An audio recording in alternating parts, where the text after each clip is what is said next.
Sahabat itu semua, salam sehat, salam pencerahan hukum.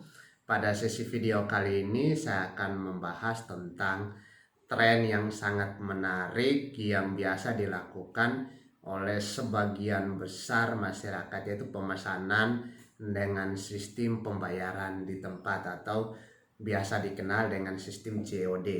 Nah, sebelum saya membahas materinya, bagi sahabat YouTube semua, teman-teman semua, rekan-rekan semua yang ingin bertanya atau yang ingin berkomentar, silahkan tinggalkan pesannya di kolom komentar saya. Nah, kebanyakan orang karena kemudahan teknologi, karena kemajuan teknologi, banyak sarana-sarana penjualan yang disediakan oleh marketplace. Ada yang menggunakan sistem pembayaran di tempat. Biasa orang biasa bilang namanya COD atau cash on delivery. Nah, COD atau pembayaran di tempat ini sebenarnya memiliki beberapa kelebihan. Yang pertama, salah satu kelebihan yang sangat-sangat menguntungkan bagi pihak konsumen yaitu pembeli dapat memastikan barang yang dibeli. Pembeli dapat memastikan barang yang dibeli sampai di tangannya. Artinya, pembeli bisa memastikan barang itu sampai ke tangannya sebelum melakukan pembayaran.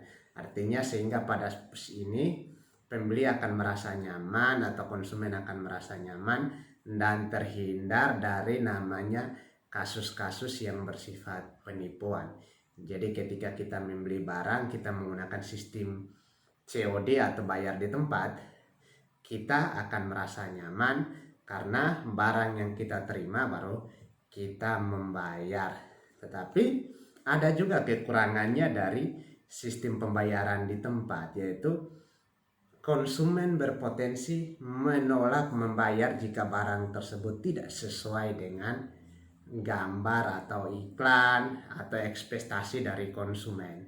Ini kelemahan atau kekurangan yang dialami oleh pihak penjual yang tersedia di marketplace. Nah, ini sebenarnya menjadi suatu kelemahan sendiri, tetapi hal sebenarnya ini ketika dilakukan dengan etikat baik bisa diantisipasi atau terhindar.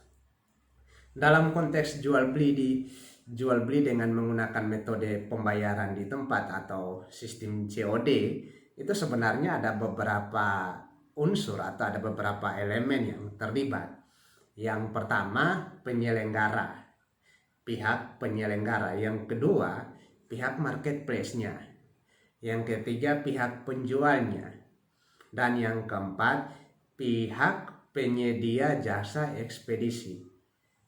Yang kelima, pihak kurir. Dan yang keenam itu pembeli. Ini ada 6 elemen yang terlibat dalam sistem pembayaran menggunakan COD. Nah, dalam praktek setiap marketplace memiliki kebijakan sendiri-sendiri. Dalam praktek marketplace, penyedia jasa penjualan menggunakan sistem COD atau bayar di tempat ini memiliki kebijakannya masing-masing.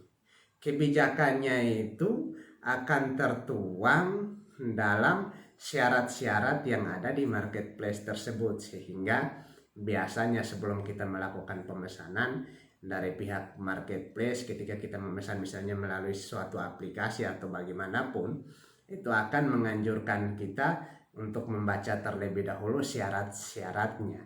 Artinya jika konsekuensinya, jika kita menolak barang yang tidak sampai, itu pun sudah ada pada syarat-syarat yang diatur dalam marketplace atau persyaratan marketplace.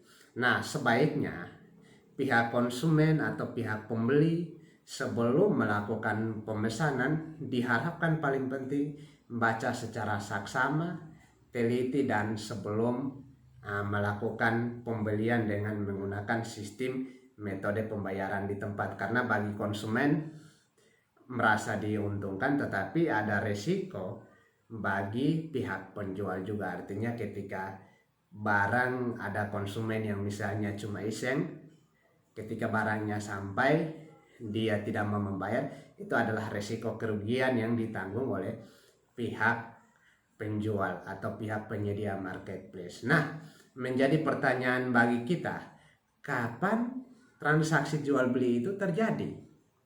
Sehingga bisa namanya terjadilah kesepakatan sistem transaksi menggunakan dengan pembayaran di tempat atau COD. Nah, kapan sistem transaksi jual beli itu terjadi? Nah, di sini kita melihat pada pasal 1458 Kitab Undang-Undang Hukum Perdata, pasal 1458 ya, Kitab Undang-Undang Hukum Perdata menegaskan jual beli dianggap telah terjadi antara kedua belah pihak seketika setelah mereka mencapai sepakat tentang barang dan harga, meskipun barang belum diserahkan maupun harganya belum dibayar.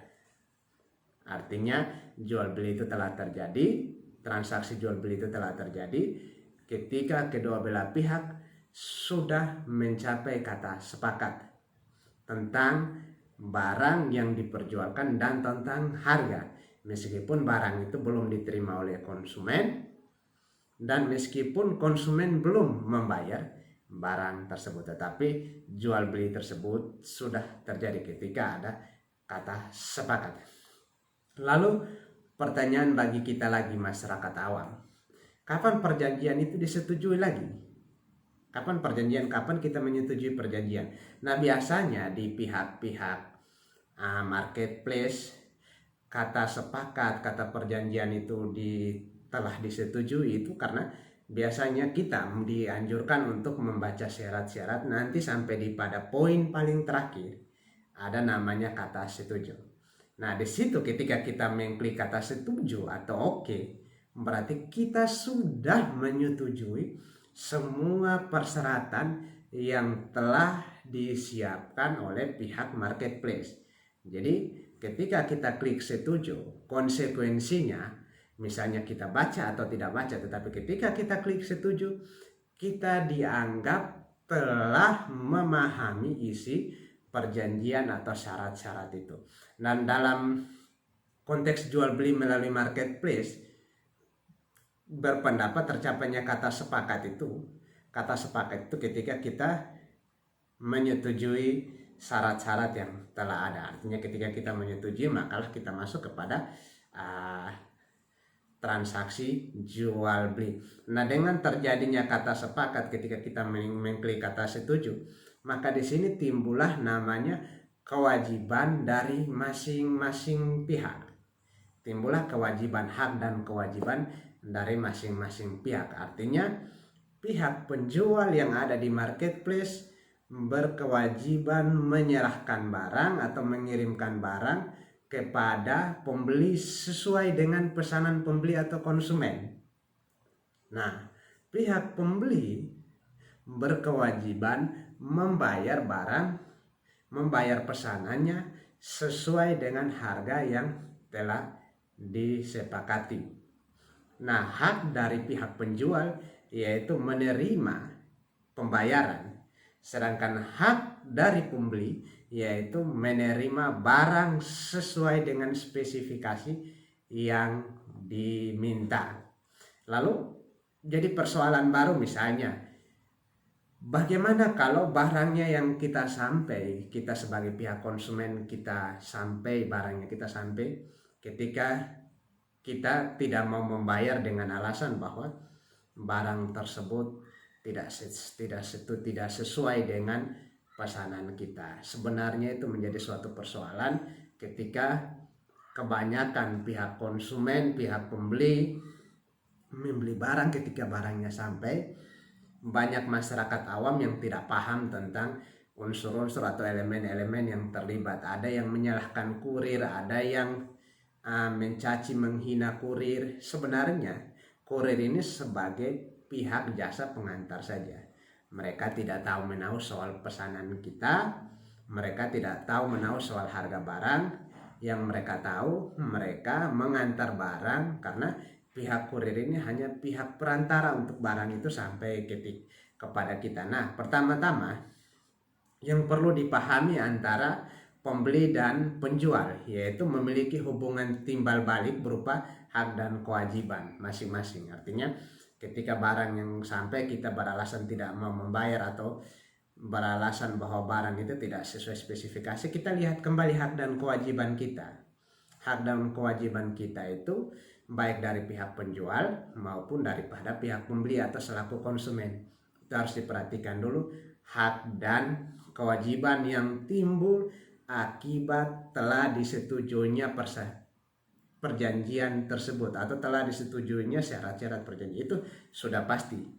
Nah, perbuatan misalnya konsumen atau pembeli menolak membayar barang yang telah diterima, tetapi barang itu sesuai dengan spesifikasi, sesuai dengan permintaan, sesuai dengan apa yang diminta, tetapi perbuatan pembeli atau konsumen menolak membayar, maka perbuatan konsumen atau pembeli itu bisa dikategorikan sebagai perbuatan wan prestasi. Artinya tidak melaksanakan apa yang telah diperjanjikan, apa yang telah termuat dalam perjanjian. Nah, kalau misalnya barang yang sampai kepada konsumen atau pihak pembeli ternyata tidak sesuai dengan pesanan konsumen atau pembeli, maka pihak penjual lah yang wan prestasi.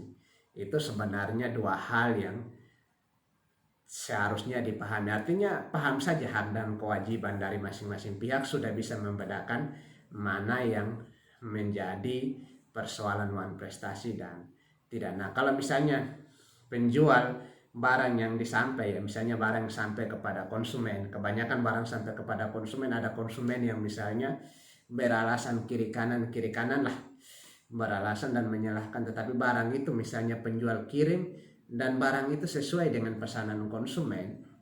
Nah, pihak penjual itu bisa melakukan upaya hukum. Artinya di sini konsumen sendiri yang wan prestasi, pihak pembeli yang wan prestasi. Nah, penjual di sini bisa melakukan upaya hukum perdata, yaitu meminta ganti rugi.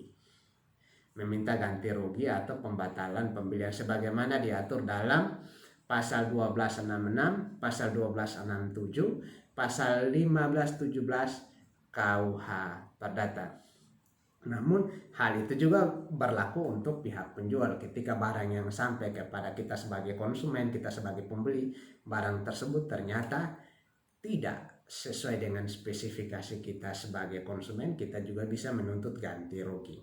Bisa menuntut, artinya ini wan prestasi atau pihak konsumen atau pihak pembeli berkewajiban mengganti barang tersebut sesuai dengan spesifikasi permintaan daripada konsumen. Artinya semuanya itu sudah tertera, sudah diatur dalam syarat-syarat di marketplace. Sehingga yang perlu diketahui, sehingga jangan terjadi perselisihan, jangan terjadi silang sengketa, silang pendapat antara pembeli menggunakan sistem COD, itu pahami saja hak dan kewajiban dari masing-masing pihak, baik pembeli maupun penjual, apa yang harus dilakukan dan apa yang tidak boleh dilakukan oleh penjual, begitu pula apa yang harus dilakukan oleh pembeli dan apa yang tidak boleh dilakukan oleh pembeli. Artinya ketika terjadi perselisihan, jangan menyalahkan pihak pengantar barang atau kurir, karena ketika pihak pengantar barang atau kurir,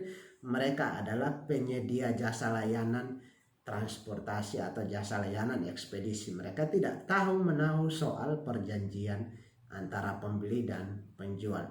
Demikian video saya kali ini, kiranya bisa memberikan pencerahan hukum bagi kita semua. Jangan lupa ya, jika ingin berkomentar silahkan tinggalkan pesannya di kolom komentar saya. Klik like, subscribe, dan nyalakan tanda loncengnya.